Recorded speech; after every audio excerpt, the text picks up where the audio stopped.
Izobrazba pomoraca ne završava sa završetkom srednje škole ili fakulteta.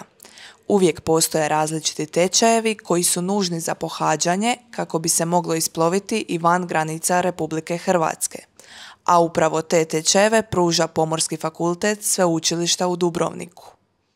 Zapravo imamo dvije skupine, ajmo ih tako nazvati, programa obrazovanja pomoraca. Dakle, imamo jednu skupinu gdje se nalaze programi izobrazbe pomoraca, gdje imamo 27 raznih programa koje mogu upisati, recimo za neke programe nije potrebno ništa osim liječničkog pregleda i punoljetnosti, dok je za neke potrebno možda nekakav, recimo, ajmo ga tako nazvati, nekakav prethodni tečaj, prethodno znanje, dakle da bi se stekao neki advanced level znanja, tako. A dok imamo i drugu skupinu, znači posebni programi obrazovanja pomoraca koje mogu upisati pomorci koji imaju 36, najmanje 36 mjeseci iskustva, s time da mora imati završeno srednjoškolsko pomorsko obrazovanje, tako.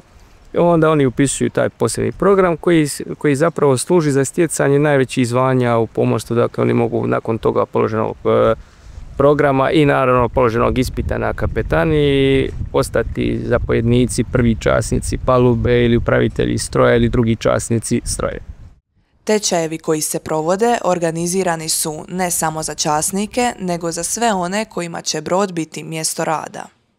Imamo dakle 27 programa izobrazbe pomoraca, s time da dakle imamo neke programe, recimo temeljna sigurnost na brodu, koje moraju pohađati svi koji se namjeravaju ukrcati na brodu u bilo kojem svojstvu, dakle svojstvo od konobara, čistača, mazača do zapovjednika.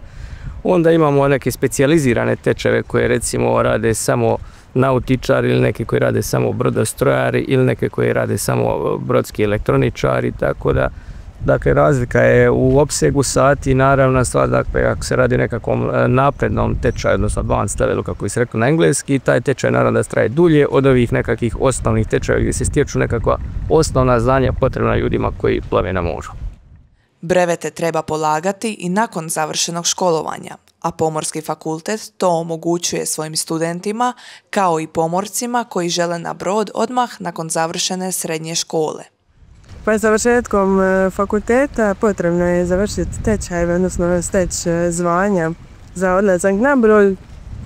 Što se tiče samog fakulteta, s obzirom da sam ga tu i završila, najlakše je nekako bilo odraditi tečajeve tu na faksu. Antonela ima samo riječi hvale za odslušane tečajeve. Pa cilj je bilo stjecanje potrebnog znanja za izlazak na ispit na kapetaniju.